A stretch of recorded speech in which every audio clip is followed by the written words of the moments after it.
welcome everyone. This is James Colburn with Real Live Fridays. This is our second episode with Windermere Homes and Estates, bringing industry experts both inside and outside of the real estate industry. And this week we have the distinct pleasure of welcoming Matt Johnson. So Matt Johnson and I have known each other for a few years now. I originally met Matt when he invited me on to his Real Estate Uncensored podcast. So many of you probably have heard of this podcast. Matt actually lives here in San Diego, so he's massively relevant to us. He's local and he loves San Diego and made me super jealous when I didn't live in San Diego that I should. And Matt's a marketing agency founder, a podcaster, and a musician. His secret loves musician, but he's got to get paid. Right. So he does this other stuff, right? But he secretly wants to be a musician, and he runs a podcast launch and production agency. He also wrote a book called MicroFamous, which is going to apply to all you guys here on the call today, because we all can be experts, right? We can all be microfamous, and that microfamous gives us that kind of community expertise that attracts clients. So I absolutely cannot wait to introduce Matt to you, but I just wanted you to know that I promised him I would absolutely butcher his bio, and I think I did okay this time. But Matt is an eloquent speaker, obviously an amazing author, and provides so much value, always value, really kind of an interesting approach to business and attracting and retaining clients. So Matt, thank you so much for joining us today. Thanks, man. I'm honored. That was and you totally did not butcher my intro, Whoa. So I don't know what you were worried about. Driving 20 hours apparently makes you sharp and on your game. You need to do that. You listen to 3 books. You you listen to a bunch of podcasts, so like for example, Real Estate Uncensored, and you listen to some music when you're losing it. You eat too much McDonald's. I mean, what more can you ask for, right? So I appreciate. Yeah, I landed in town yesterday and went to Encinitas and got myself a lobster sandwich, and so I'm good. And here I am. Well, congratulations and welcome back. And this is where you belong. Oh, yes, it is. It absolutely is. I see you changed your backdrop, by the way. See that elegant, little warm and cozy background? That's kind of Pacific Northwest. It's really not San Diego, if you think about it. Well, Greg McDaniel would say it's a reflection of my cold black heart, but I prefer to think of it as just a chalkboard wall that happens to be in my place. But, potato. Just so you guys know, Greg McDaniel is a co-host on Real Estate Uncensored with Matt, and absolute crack up on every level. I mean, and I'm not joking, on every level. He keeps, you guys really do play like a parent and child kind of situation on that show, and you are the parent, Matt. I am the parent. It is very intriguing, but we'll get into Greg later. But okay. So good. Matt, thank you so much for joining us. And we've got 37 of our agents here on the Zoom, but we syndicate out to our private page, Windermere Homes and Estates private page. Our marketing department's also on the call. This is our second episode, like I mentioned, and we're just getting all the kinks out of the way. But just I wanted to bring you on just early on because I think of the relevancy of what you do. And starting that conversation, I wanted to get into this whole idea of what you call the 3 permissions. Okay, so let's start with that. Yeah, so the 3 permissions. First of all, you don't have to serve everyone. I think that's one of the biggest things in real estate that people have a lot of trouble with, is the concept of having to be available and sell to everyone, and then trying to twist yourself into pretzels to try to figure out how do you market yourself when your market is everyone. I think that fundamentally is the problem. The problem is when you try to speak to everyone, it's impossible to say anything that actually gets anyone's attention. I talk a lot about marketing from an introvert's perspective, because I'm a natural introvert, even though I can turn on the extrovert whenever I need it. But it's exhausting. And if you're that same way, and a lot of introverts do get into real estate, and there's a lot of folks that are people in real life, but they're not they're not extroverts on social media, have the same issue, which is it's almost impossible to cut through the noise on social media right now as an introvert, or as someone that just doesn't enjoy spending a lot of time there. And so you really have to be able to tell someone in 5 seconds, this is exactly what I do, this is exactly who I serve, and what I do for them. And if you can't tell somebody that, if they can't get that impression from you on social media or in person in like a split second, you automatically fall into the commodity bucket. You're just an agent, just like everyone else, just like Aunt Sally and Cousin John and everybody else they know who has a license in San Diego. So I think that's the very first permission you have to give yourself, is the permission that you don't need to sell to everyone. You don't need to appeal to everyone. You don't need to speak to everyone. You don't have to market to everyone, because it gives you a lot of freedom to then get a lot more specific and clear in how you do talk about what you do, to the point where you can get really clear and compelling to the right people. So that's the first permission. Just so you introverts know out there, I mean, because by the way, it's not like everyone in real estate is an extrovert, right, Matt? No, I mean, introverts make up half the population. I wouldn't be surprised in real estate if there were at least 40% of the real estate population. Like, I don't think real estate attracts as many extroverts as you might think. There's plenty of people that would rather sit in I mean, look at how many people sit in the office and don't make calls. That should tell you how many introverts are in real estate. Okay, so check it out. I learned this about 10 years back. I'm a freaking introvert. I mean, at the end of the day, here's how I know. So I can turn it on just like you talked about, right? Mm-hmm. You're hosting podcasts, writing books, right? Mm-hmm. You're speaking literally. So you can turn it on, but then when you're done, you're a little bit exhausted, aren't you, Matt? Oh God, yes. Like, you've got to have some recharge time. Mm-hmm. And so any of you out there on the introvert thing, you can be out there, you can show fully up for your clients, but when you have to recharge, when it takes from you and you need a little downtime, you need a little quiet time, you're secretly kind of an introvert. You're a high functioning introvert, actually. Or let's call it undiagnosed introvert. And sure, so, yes. But I do think that there's when it comes to social media and all the things that you talk about, like, it's a prime example of being able to be an introvert and yet still be in front of people, talking with them, getting to know them, being of value, being an expert. And so interesting. So, okay, so there's this idea that really segues into trying, like, the whole concept of trying to be everywhere online, your other permission there. Yeah, exactly. So the message basically that we get from Gary Vee, Grant Cardone, I mean, really ever since the book Crush It came out, which is at this point, it feels like a long time ago, at least 10 years, we have essentially gotten the same message, right? So from all the influencers in real estate, and of course the fact that, guys like Tom Ferry end up being, wannabe Gary Vees, we essentially get the same message, which is that you have to be everywhere, be on every platform. If you're not on Instagram, man, like what the hell is wrong with you? Like, something is very wrong with you if you're not building a presence on Instagram or and trying all the latest things. Yeah, exactly. Believe it or not, musicians are still on MySpace. And so the idea that folks like Gary Vee put into the world is that, look, the goal is to get the maximum number of eyeballs on your content. And in order to do that, you've got to be everywhere your potential audience could conceivably, maybe, possibly be, including the people or the platforms where it's big now among teenagers, but those teenagers will eventually turn 20, and you want to be there now so that you catch them now. Never mind the fact that those people won't have the money to buy a house for like 15 years, right? But that's the message, and we're just pounded into us over and over again. And what's interesting is that the social media companies love that message. They basically have influencers out there saying, hey, you should be on every platform. You should try every new thing that comes along, every new app we push, every new feature that comes out.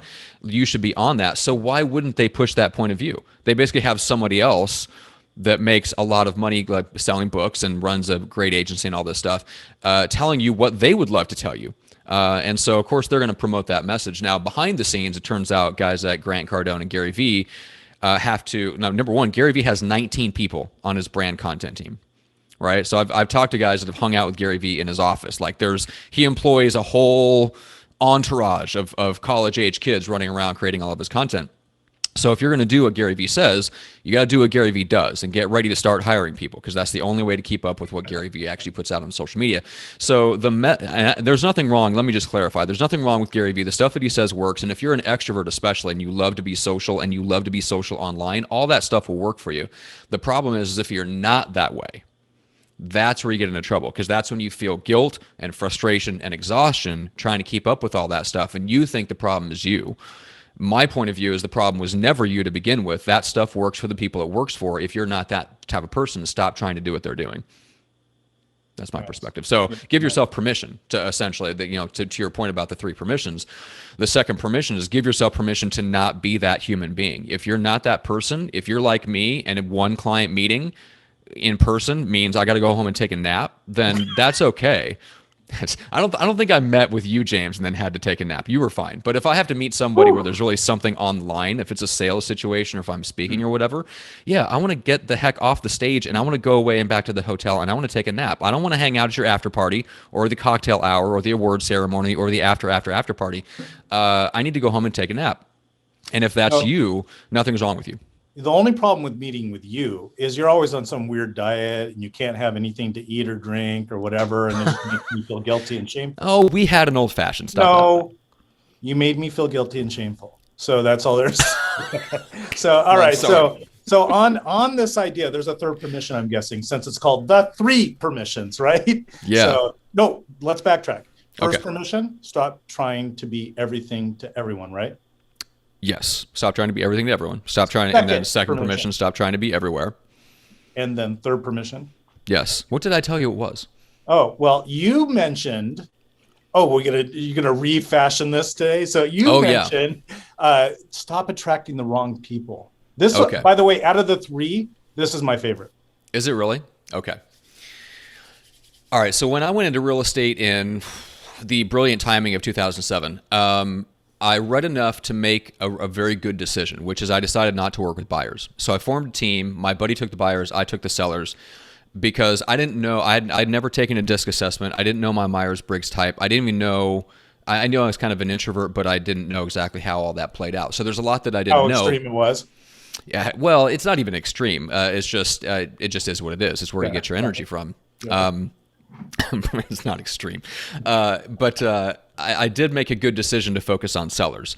I did enough research on how the market worked. I got into a good coaching program and I realized, okay, I need to be working with sellers. But then I started to get more specific from there and I only worked with expired listings, a little bit with FSBOs and stuff like that. But essentially I kind of matched up the type of client I wanted to work with my mentality. Like I wanted to go in and I wanted to be a consultant. Right? I wanted to go in with a legal pad and 20 questions and ask my way to the sale. Right? That was just my mentality. That's all. That's just the way I've been. I'm not a dog and pony show. Make a presentation. You're a workhorse, not a show horse. I get, yeah, something like that. Like I wanted to like sell differently.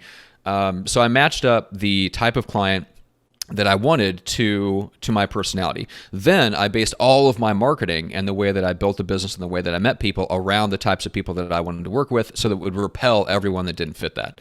And that's another thing that makes agents really, really uncomfortable. But I think there's one way to kind of set yourself free from that, which is to think about it this way. You are, like, in the way that you talk about your business, whether you do quote unquote marketing or whether it's just in the way that you present yourself when you meet people, think of yourself as a magnet. To the same extent that you're willing to repel the wrong people, that's how strongly you'll attract the right people.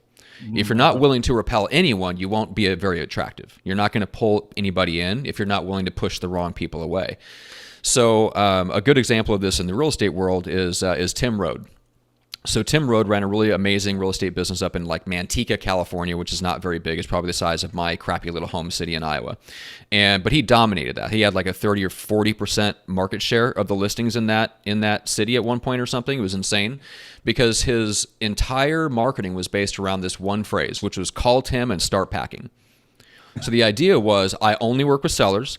And I only work with people that are ready to make a move in 90 days. And all of his marketing was based around that. Commercials, his mailers and all this stuff. And it was brilliant, not just because it was a catchy phrase. It was brilliant because it worked with his personality and it attracted exactly the right people and it pushed away everyone else. Yeah, it said exactly what he does.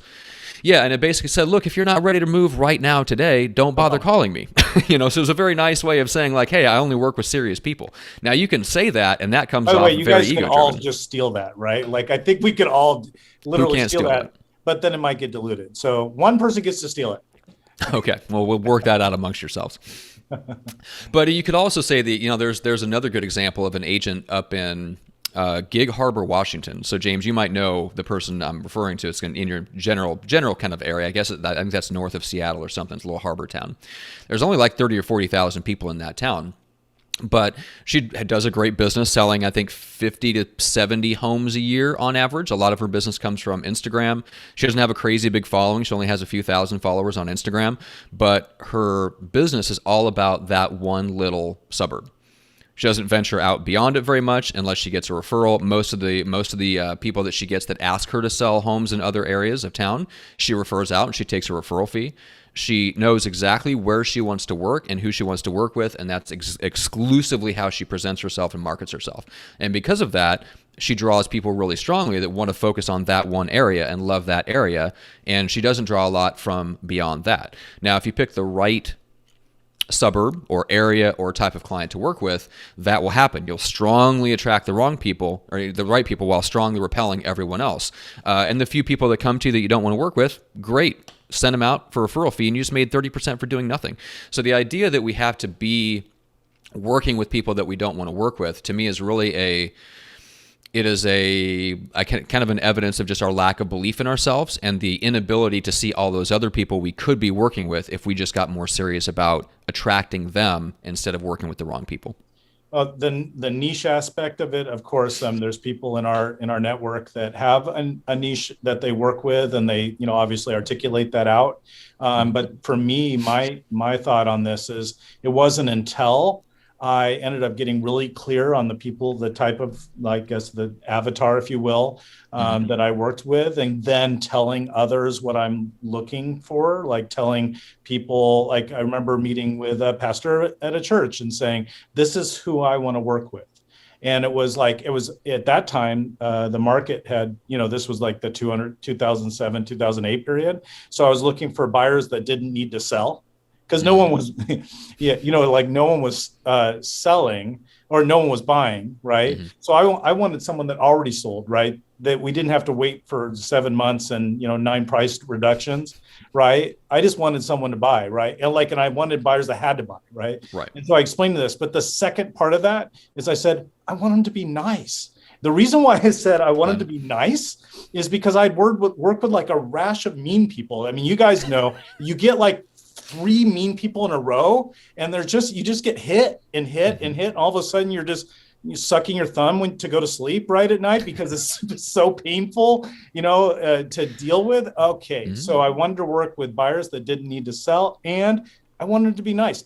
And I explained this to this youth pastor at a church, and within 1 week, there was a new family that had come to the church, and their parents had just sold in another state and needed to buy, right? And they were nice. And he gave me that referral. He would never have given me that referral if I didn't intentionally sit down with him and tell him what the avatar was that I was looking for. And by the way, your avatar can change, right? Mm-hmm. But that's like what I always call taking a drive and just like literally just saying, who is it I want to work with? Mm-hmm. I mean, and like one of the things I realized is if I wasn't in real estate, there is a huge group of people that I would never have met that I consider friends now. Like it would be crushing for me to have never met like that certain group of special friends that, that came to me through originally being a client, right? Hmm. So that same idea of like, imagine those people you love and you wouldn't give anything, you would never want to have not been in real estate because you got to meet these people. You have these special friends, right? And now turn that into an avatar and then start telling everyone, your painter, your chiropractor, your youth pastor, whoever, right? Rich, right? Like tell everyone what you're looking for, right? Mm-hmm. If you don't ask, you don't get, right? Yeah, and then you can literally base all of your marketing, all of the way that you talk about your business, and even deeper than that, you can structure your entire business around those people. And that's where the real advantage starts kicking in. Like the fact that you can get referrals and you can talk about your business differently and tell people really accurately who you work with, that's one level. But when you can take it to those deeper levels where the entire way you structure your business and the way that you work with clients is driven by only working with one ideal type of person, that's when you can get down to, like with investors, for example, you can structure like all of your client service and the style that you give them of the type of service around an investor's mindset. So numbers heavy, short numbers heavy meetings, you don't need to do a lot of emotional hand holding, like all of those different things. Those are wild, like an investor client versus a regular home seller client has wildly different emotional needs and styles of how they want to be communicated with. You can literally build your entire business and the way that you service clients differently if you get super clear about who you're working with. Even just in my own agency, everything about, like, once I asked myself kind of an equivalent question that you mentioned, James, like I asked myself, look, if one of my clients drops into San Diego and texts me out of the blue, like you did one day, like you said, hey man, I'm in town, I'm staying at such and such hotel, let's go grab a drink. You were a perfect example. And I dropped what I was doing that day to go hang out because you're one of those people. A few years ago, I asked myself, like, who are those people? And let's go find more of those clients. Like, who is that person that I want to spend that time with? And I started to literally not just change the way that I talked about the business, but the actual structure of the business and the service that I offer is tailor-made. Like, so that when they use my service, it's like them sitting in a BMW where the driver's seat was designed for them. Everything about my business runs off of that one ideal type of client. The way we communicate with them, the wording of our emails, the types of people that I hire in the business, the structure of the service itself, the fact that we don't have service options. We only have one package. It's say yes or no, period, end of story. There's no negotiating. There's no added fees. There's like all of that stuff is based around that one ideal client. So once you have that, it clarifies a lot in the business, and it means you can keep on pushing the business so much further so you keep those people happier, and that generates more referrals, better word of mouth, easier marketing, right? It has so many downstream effects that really is, to me, that's the key decision to make in real estate is who do I serve?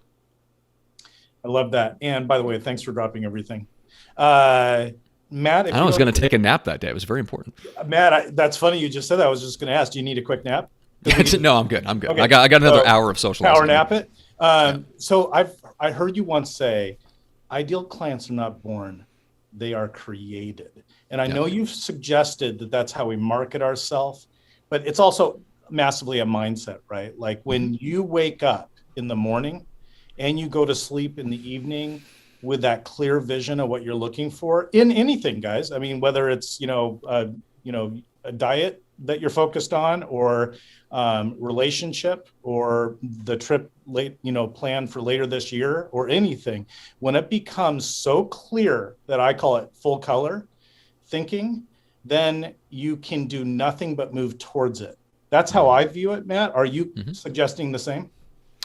Yeah, I think I look at it from like a marketing lens a little bit. So when I say that ideal clients can be created, I think it's partially a mindset issue of believing that they're there and having that big, bright, full color picture of them being a lot of them out there, right? Not just that it was a one-off thing and, oh, I really like that client, but man, I'll never find somebody like that again. It's like, no, they're out there. And yes, blow that picture up as big and bright as you can because they are there. I think the second part of that is that through the marketing and how we talk about ourselves and how we put content into the world, when somebody comes across us, we can take someone that would have been a less than ideal client for us if we had just marketed ourselves like a normal agent, and turn them into an ideal client by the way that we market ourselves. So, for example, if you're public with the fact that you only do seller update calls on Tuesday afternoon between 4 and 6, and that's something you talk about on social media or something that's built into your website when people run across you, then that's part of your structure of doing business, and you give that, for the right people, it's a sense of security. Okay, great. I know exactly when I'm talking to my agent every single week. If something comes up in between there, great. If not, we're going to talk every single Tuesday between 4 and 6. If you do that, that's going to attract a certain kind of person, and it's going to repel a certain kind of person. Guess who it repels? Emotionally needy people who feel like your job is to be available to them 24/7. I would not like to work with those people. Just my personal preference, right? So you can do things like that in the very content and the way that you talk about your business, online, offline, whatever. But when you drop things like that, and that's part of the way that you market yourself, you're going to attract the people that go, oh man, no agent says that. No agent says we're going to have a regular appointment every week to talk, and in between there, you're going to talk to my assistant or whatever. Like, nobody says that. Who is this guy? Who is this person that runs their real estate, business like a doctor's practice? That's just one quick example, especially if you're a listing agent. That's a really good one. But that's just one way one small way that marketing yourself, like putting that sort of thing right into your marketing and right up front with clients, can take the same exact person from going, just picking up the phone and calling you whenever to going, oh, no, we have an appointment for Tuesday. It's not really that important. I'm going to wait until our call on Tuesday. The same exact person, right? It'll repel all the people that's a big deal. But there's a lot of people in that gray area where they could be a tough client if you didn't set the expectations right. But in the marketing of yourself and you presenting yourself as an expert, you can build that sense where they can become an ideal client for you. They can become the right type of person through the way that you market yourself. So that's my goal with the way that I market my business. I remember there was an agent team that just had an amazing business and a clear distinction between buyer's agent and listing agent. And the buyer's agent kept on bringing wonderfully qualified buyers to my listings. And then at the closing, the buyer's agent would send me like a $50, not $5, not $10, but $50 gift card to Starbucks. And I was like, this is strange why I'm getting gift cards from buyer's agents, at closing.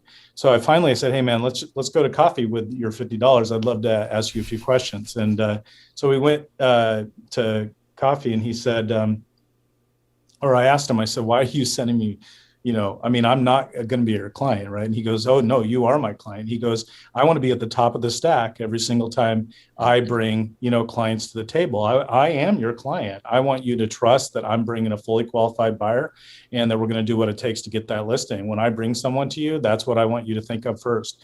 And by the way, when there's multiple offers, I want you to go, man, I think you need to come up on that price, right? You don't have to do anything that's against, obviously your responsibility fiduciarily, but, I'd like to, have the chance to work with you. Mm-hmm. And I just remember that by the way, ideal clients are also, not exactly what we imagine when we think of clients, right? Like our clients are people that refer us business, not just the buyers and sellers that we work with, right? And so how do we show up for those people, and how do we have those intentional conversations? That's such a great example too of just long-term thinking. Yeah. That's it. Yeah, it's a really hard thing to convey or get into real estate agents. We just have such a short-term mentality a lot of the times, and we lose out on those opportunities. Like you will never forget that agent for the rest of your life. You probably still remember their name, and you could send them a referral right now if you had somebody in that area. You will never forget that person, and people miss those opportunities every day because they go, great, I got that commission check, I got to deposit it, and every single cent of that I need it right this second just to get by.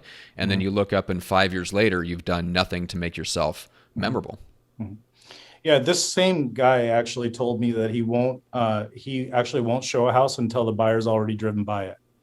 Wow. Good for him. And I was like, well, oh my gosh, how could you say that? And he said, it's really interesting. Once, buyers have the skin in the game and they're running out too, like we're all on the same baseball team, it's just so much easier to get they drive by, they see power lines, they drive by and they see the car farm next door, they drive by and realize, the commute to get there or whatever. Of course, we're in this crazy market now where there's not enough listings, but that's all the more reason for buyers to be on that, baseball team with you. And by the way, sellers are on our baseball team as well. Like when it comes to, reviewing the inspection report and, accepting an offer and, obviously the whole process. It's not just price. And so it's interesting to kind of break that down. Everyone knows that many people know in my conversations around building your business is that everyone can literally be on your baseball team. So you literally, you could have a painter, you could have a landscaper, you could, like I mentioned earlier, have a chiropractor, all on your business plan. And you just go and have those intentional coffees with those people saying, hey, you're on my business plan. And what do you mean I'm on your business plan? Well, on my business plan, I wrote down, you're going to give me, 7 transactions in 2021. What do you mean? Well, we all know that you're going to be painting houses at non-normal times of the year. And those people are most likely, when you're painting houses at non-normal times of the year, that those people are most likely getting their house prepared to sell. Well, yeah. And then I just hope to be the first phone call. And then my obligation to you is to, give you all my painting clients, right? And I have several. And so, well, what if I can't give you 7? But you're going to try, what I mean? And so when you get done with that, then you do that with a loan officer. When you get done with that, you do that with a chiropractor. When you get done with that, you do it with, Matt Johnson. And what I actually, we had a meeting here in Scripps Ranch, I wanted to prove a point. And so I went to our new loan officer in Scripps and I said, have you been asked for any leads from an agent recently? And he said, no, which is my point. Loan officers are never asked for leads because because agents all think they already have been asked for leads, right? So if you want business, grab some coffees with 3 agents, tell all 3 agents they're on your business plan. You're not two-timing them to tell them that, right? You're going to have a favorite loan officer, right? But you got to start some way by having those, conversations. So your avatar also includes your lead sources. And I mean, the fact is, if you've got to sell 24 houses a year to make an incredible living, or 11, whatever, right? Down here, it's a few less, but higher price points.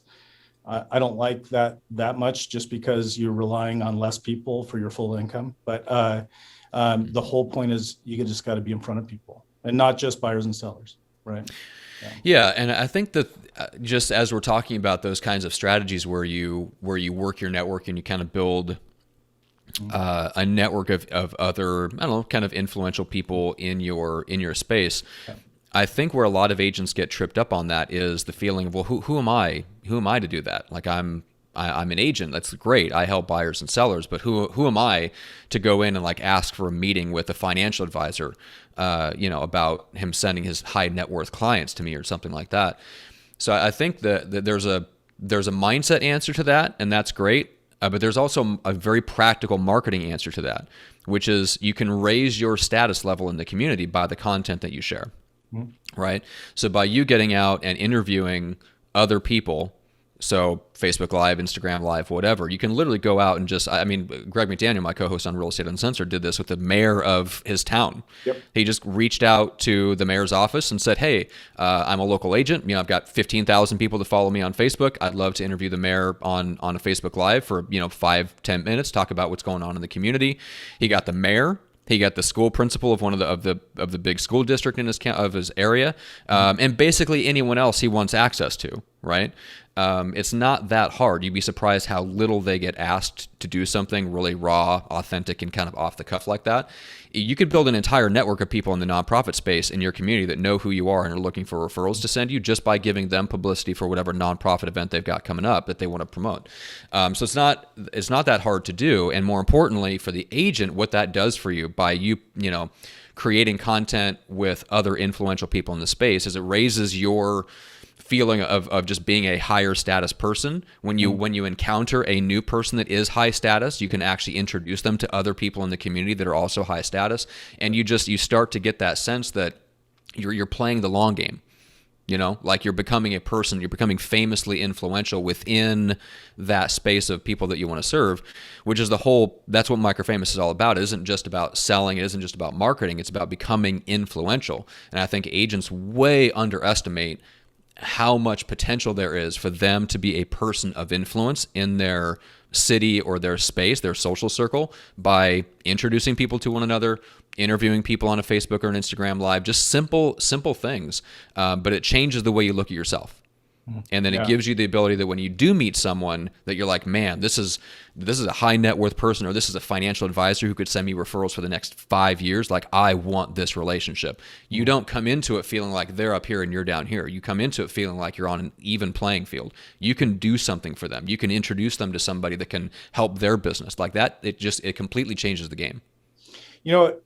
One last thing, there's a group of people that are like, oh my gosh, I just don't want to be like a salesperson and talk to buyers and sellers. Oh, by the way, you're a salesperson. So you just the only way you get to look at houses and show them and help people, with their home purchase is to sell, right? And so you have to prospect for that. Now you can there's a workaround.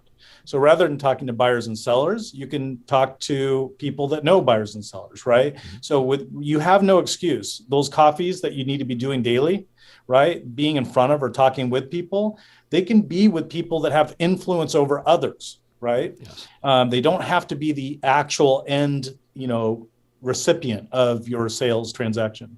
So, okay, Matt, I want to break up this show into two pieces. So we've talked about this expert piece, and there's a group of people on this show today that are curious about the podcast production company that you have, and why that would be a benefit to them. And I'd love for you to just kind of lay that out. And then I also want you to tell a quick story about Greg. But okay, all right. Well, so here's the counterintuitive advice I'm going to give every real estate agent, which is to not start a podcast. So in the podcasting world, it works really well if you want to sell professional services to entrepreneurs, business owners. Like podcasting is amazing for the B2B space. Podcasting in the B2C space, especially in real estate mortgage, I haven't seen it work for more than a handful of people. I know, like the agency I used to work for, Viral Marketing, they probably launched blogs for 1,000 agents across the country in the lifetime of that agency.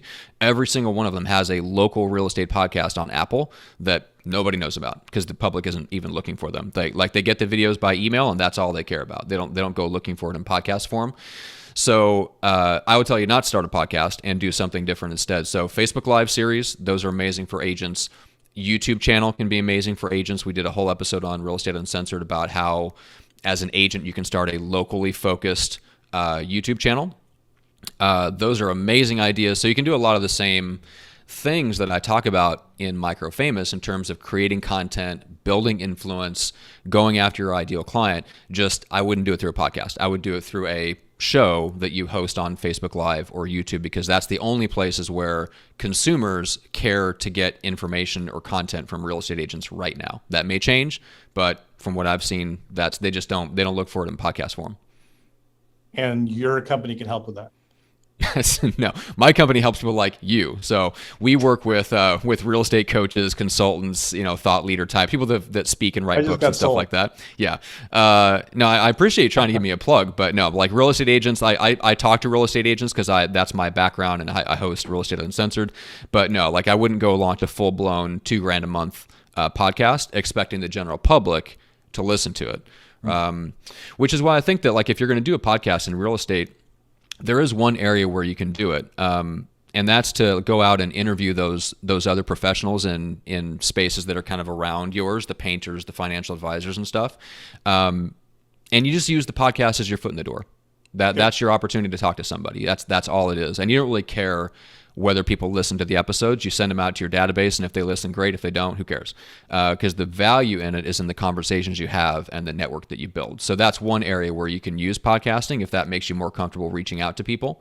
And if it's certainly easier to just record on audio than it is to go to somebody's office and do a Facebook Live. So okay, so before, I have a couple of questions out in Facebook and Zoom for you. That Sierra and April are going to ask. However, before that, I want you to describe what Greg has been doing. McDaniel, right? Yeah. Yeah. So he does the cold calling, right? Oh, the calls and beers. Yeah. What's he call it? Beers and calls. Beers and calls. Beers and calls. Yeah. And so describe this process. I mean, I want you to know how this guy has made this fun to cold call. Okay. So Greg is what I would call one of the cold calling masters, but he, I don't know that he enjoys it any more than anyone else does. So he's spent thousands of hours. I think he's probably made something like 50 or 60,000 dials by this point in his career. So he came up with this idea a couple years ago that he was going to sit down at like 4 o'clock in the afternoon from 4 to 6, and he was going to make calls. He broadcasts it live on Facebook and then has a beer while he's calling. So, or beers, multiple beers.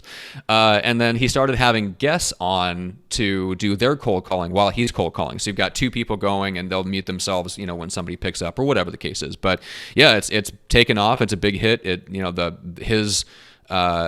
his recordings of those on our YouTube channel are some of our most popular, most watched videos. People actually get a huge kick out of it because you get to see him deal with people live on the air, and you can get away with it because there's really no personal information exchange. There's no last names or anything like that. So yeah, he's been able to get away with it, and it's a blast. So if anybody's interested in that, just go find Greg McDaniel on Facebook. He's super easy to find, and that's where they stream to. It's absolutely 100% hilarious. And by the way, if you watch, you can weigh in on how he should deal with the objections.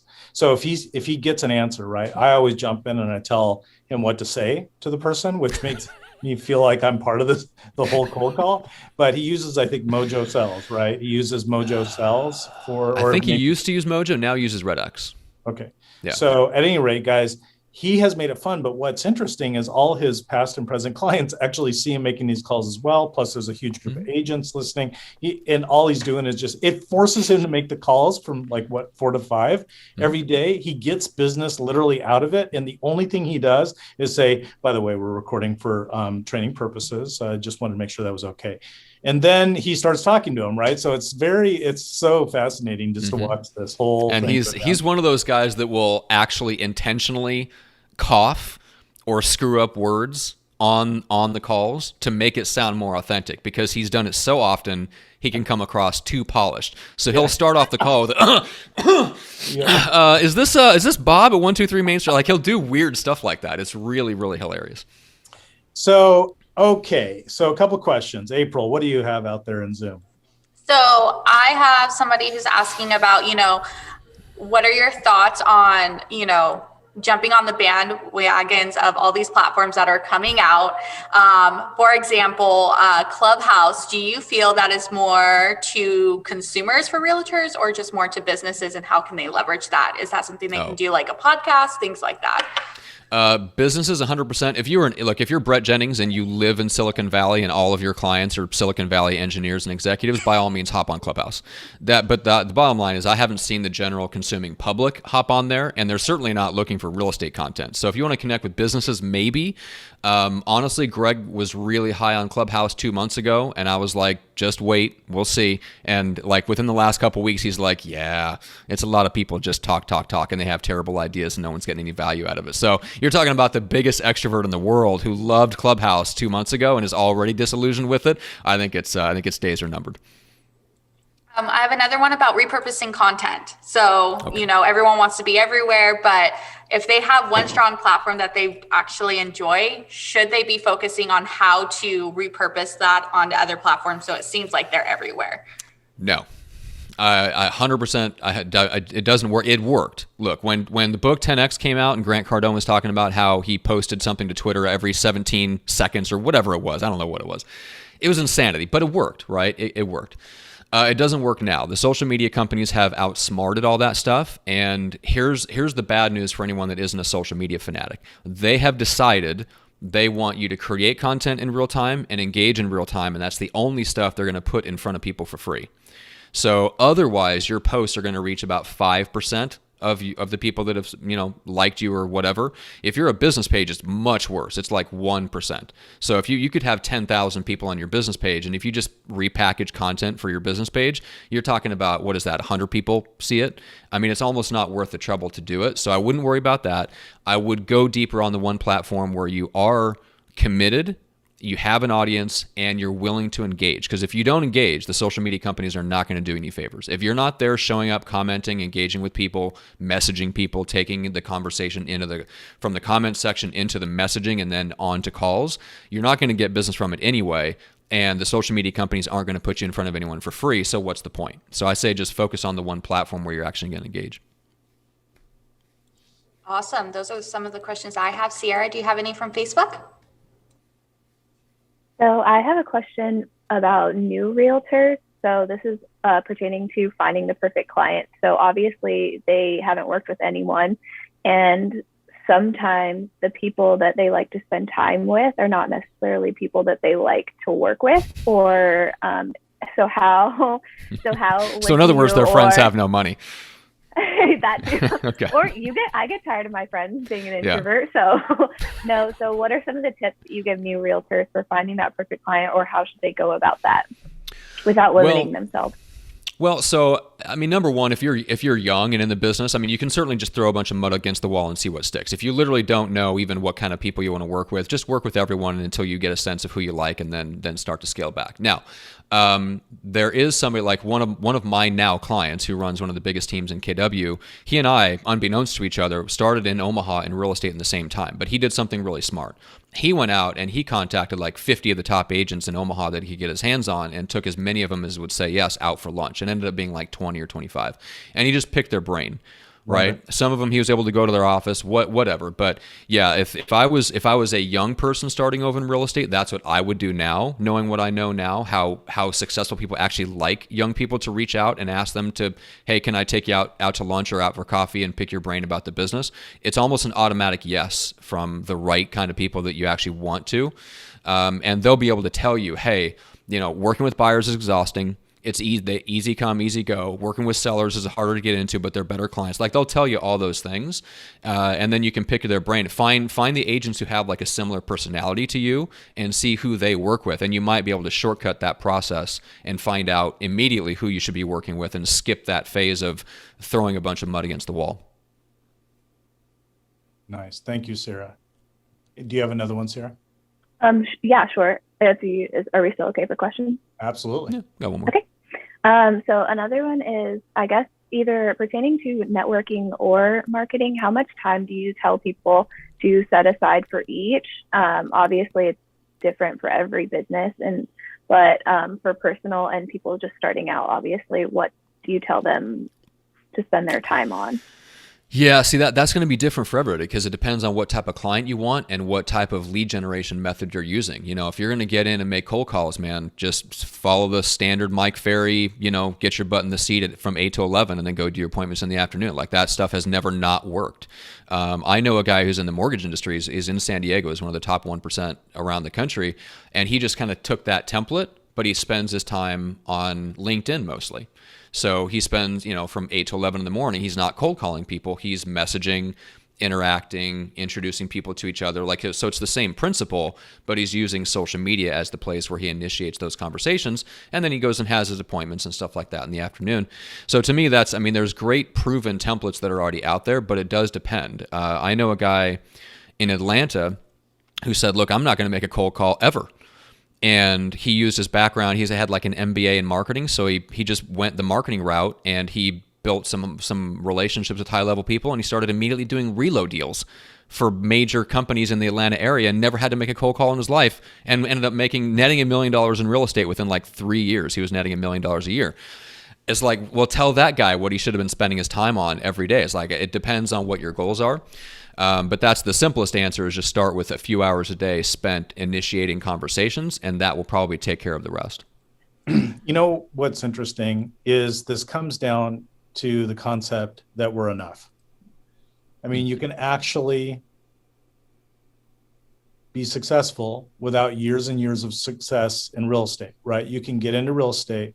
You're enough to have those conversations. You're enough to help someone buy or sell. You can figure it out, right? You're enough to figure out what you don't know, right? If you don't know the answer, you're enough to know who to call. And just that kind of concept around that really moves you down the road, especially as a new agent. Just the fact that you're enough to be an expert in something, right? And it's interesting, you guys know on Facebook and social media in general, there's people that say they're experts and you kind of know they're not, but they're better at saying they're an expert than other people, right? So, it's very prevalent. You can, when it comes to being an expert, fake it till you make it, right, Matt? Absolutely. It's what I did when I was younger. But in terms of being not enough, David Sandler talks about that in his book, which I was just rereading. You can't teach a kid to ride a bike at a seminar.